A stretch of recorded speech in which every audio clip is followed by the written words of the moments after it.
you have a daughter on the way. Yeah. You think your daughter, given how you're going to raise her, right? Primarily spoiler. You think she'll have the dog in her, or do you think is it something that's necessary? How do you? I don't necessarily know if women need that dog in them. Because like the world is a competitive place, but mostly just in the realm of like finances, sports, et cetera, et cetera. I wanted to want to win. Obviously, I don't want her to just like settle for whatever. But I think you build that differently in daughters than in sons. Well, also, it depends on environment, I think. Because I think if you're a woman who's born into the struggle and you're in a situation where it's survival, you almost have to have the dog in you. Because if you're a damsel in distress all the way throughout, your life, but you're completely at the bottom and you're just getting by or struggling to get by, you almost can't afford to not, have that dog in you to get yourself out. But I think there has to be a level of understanding of when to bring it out, when not to, depending on the situation. I think what's scary is that having that dog in you, it adds like a certain hardness to your life. It does. And I want my daughter to be soft. I want her to be a soft woman. I want her to be pure. I want her to be innocent. I want her to feel protected. I don't want her to have any sort of like hardness towards reality. Because for me, like I'm a very hardened person. Right. Like really sad shit could happen. I'll be really unfazed by it, right? We were walking one day in this bad area. We saw a dead person, me and my wife. My wife had a meltdown. Wow. She had a meltdown. And I'm like, kind of like, yo, people die, it sucks, whatever. And then she was getting mad at me for not caring about the dead person. And she was like, yo, why are you being an asshole? You're downplaying it. Wait. Was there like a police? Yeah, the cops were trying to resuscitate someone that had overdosed or something. Yeah, wow. And everyone was there, and she's like, let's leave, let's get out of here. And I was like, kind of looking. I was like, yo, it's crazy. Yeah. But I was like, yo, it's not a big deal. It's okay, people die. And she's like, you're downplaying it. Someone just died. And she's freaking out, and I love that about her because it's like I feel like women should have a sense of that. Mm-hmm. You don't want a girl that's like, yo, it's crazy, someone died. Yeah. The fuck, like that's scary. Right. It's like you're colder than I am. But as a guy, like you need that hardest. Because imagine if you're with your son. Or like one of your boys, someone dies, like, bro, let's get out of here, someone died. You're like, man the fuck up, Right. So with your daughter, you almost want her to be a little bit soft, and you don't want her to have that killer mentality. Right. Because then you almost lose compassion for other people like that. But then it's a slippery slope, because this is one of the reasons why I'm so fascinated by parenthood. Because how the hell because there's no way you can guarantee a particular outcome based on how you raise the child. And with you being an impending father, obviously you can kind of try to see if you can cross all different scenarios and see how things will work out, because you've stated before you'd want to spoil, your daughter to where she has everything taken care of. But how do you put yourself in a position to where she's not overly materialistic? So I think and remains grounded. This is a great example. My wife, I think she set the blueprint for that, because my wife is very not materialistic. Mm-hmm. And it's weird because she grew up rich. She's very well traveled. Like, she would fly first class as a kid. But I've met her dad, and her dad doesn't like material things. He loves experiences and traveling. So with my daughter, she's gonna be very spoiled experience-wise, living situation-wise, but material things, she's not gonna get any of that shit. Right. I'm gonna have very firm, no, you're not getting that. Right. Because then she's gonna be sad, but at the same time, she's gonna have more than enough. Like, she wants food. Like, when it comes to food, when it comes to traveling, when it comes to like any sort of necessity, she's gonna have an abundance of it. Oh, you want a nice steak? Here, let me get you the biggest steak on the menu. Mm. Don't even have to finish it. Save it for later. You're gonna have so much of that. Oh, you wanna go here? Let's go here. I want you to see it. Let me show you the entire world. But when it comes to like the things because here's the thing, I love that stuff. I will splurge. I've dropped freaking $20,000 on like bottle service. Yeah. Because it's an experience. But I'm the guy that's like scared to like drop 20 grand on a shirt or clothes or like anything like that. I'm not that guy. I don't really like that stuff. So I want kind of, my wife is the same way. Mm-hmm. We don't really like material things. We live in this crazy huge penthouse, but this is more of an experience. Right. We love traveling. We love going places. But we're not like, yo, you want to go to Design District and buy Gucci clothes. Like, we don't really care for that. So right. I think the daughter will see that too, and she'll be like, oh, this is cool. And I think when you spoil someone with experiences, they appreciate that a lot more than material things.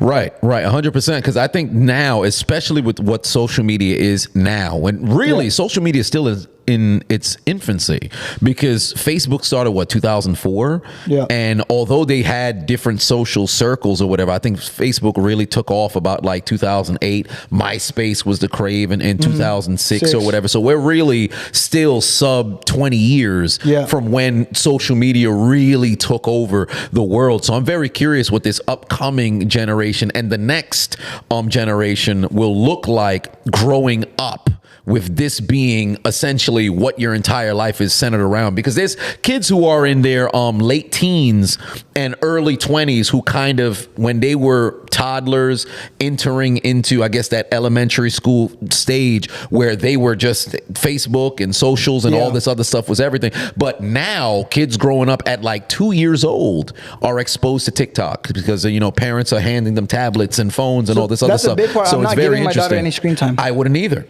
If I had a child, I probably wouldn't have them having a phone until maybe junior high or something, because what do you need it for? Unless, of course, I have to call you for something. But then even then, I think about how myself and other people, there was a bunch of different go-throughs, liaisons per se. Like I could call this person, they would have direct access to my child versus me handing a phone. So it'd really only be like flip phones or like the One Nokia of my friends, brick. he does something cute. Like Eric, he has a daughter.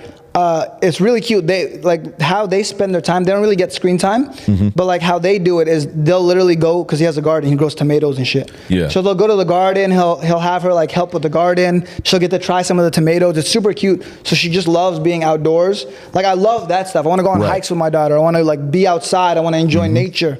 Because I think when you do that, they put value on that stuff more than the 100% immediate dopamine stuff. 100%. And I saw a video. I don't understand when people just give their kid, here's a phone, and the kid's just getting dopamine hits left and right. Terrible parenting. You're tearing their brain up like that, bro. Yeah, and it's a cop out at that, because it's like, all right, I'll let the phone raise, you know, because there's a lot of families. I'll never forget. I went out to dinner, funny enough, with TJ when we went out to go get some steaks, and looking around, there was a family of, I think it was about 8.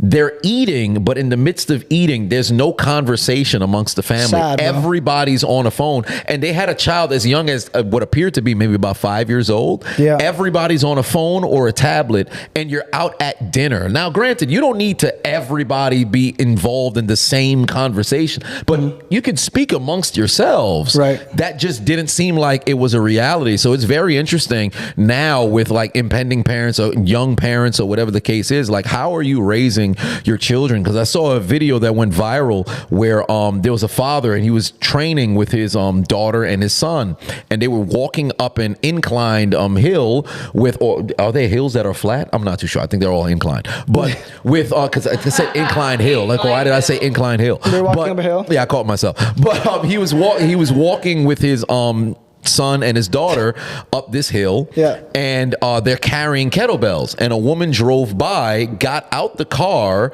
ran over the kids and said, hey, are you okay? Just completely bypassed the father, thinking that he could have been like an athletic coach, just, you know, abusing the children. She ended up leaving, coming back and giving the children water, still bypassing, because she's not accustomed to seeing, you know, children outdoors actually doing things physically. At that doesn't, you know, have a form of mobile device, you know, attributed to it. So with that being the case, I think there should be more, you know, experiences that are away from the second screen. And even that, so I think yes and no. I agree with you 100%. I think one thing that my mom did really well, maybe by accident, but contributed to my success, she gave me the screen. She let me have the screen. Even as a kid, we had a desktop computer, but what she would do is she would put little like math games or English games in there. And they do the same thing. They kind of like hit you with the dopamine when you do something correctly. Like, I'm okay with that. I'll let my daughter sit at the screen, because I remember I would just sit at that computer for like 6 or 7 hours, bro. Because my mom didn't really want to watch me because she's a single mom. She's tired. Right. She would sit me down, play this game, and I would just sit there solving math problems for like 6 hours. But it was fun. I'm like, oh, because like you get like, if you 2 + 2 = 4, and I'm like 3-year-old, 4-year-old, and you do it, it goes ding, like good job. You level up in the game. So you're just like, and I have a personality where I just get addicted. Maybe it's because of that, but I get addicted to like that type of stuff. Right. So I Because would the just sit rush there. of hey, did I get it right? Did I get it right? Did I get it right? I would sit there for like 6-7 hours just solving math problems. So I remember when I eventually got put in school, I already knew all the stuff they were teaching. So I had to do other shit like on the side of that. I don't see an issue with that when it comes to screen time. I want my kid to be like fucking Right. addicted to learning. Because if you can get them addicted to learning, now it's like, what's the have them fucking learn like 8 languages, right? Put them on Duolingo. Have them learn Yeah. like fucking 30 languages. So by the time like they're adults, they know 30 languages. They know they have a physics degree. They graduate from Harvard at like 12 years old. Right. If that becomes their addiction, I don't mind that. It's like board games because I bought a big ass Connect 4, right? Yeah. It's a because Connect 4 will always be Connect 4, Right. Even it could be a mat or a board that's as big as this. It's still Connect 4, but it's brain power in a competition. So Yeah. I think about like with board games, you can get a ton of different board games for children that forces them to Like have to chess. use their head. Like even and with our producer, we're talking off camera about with Yu-Gi-Oh!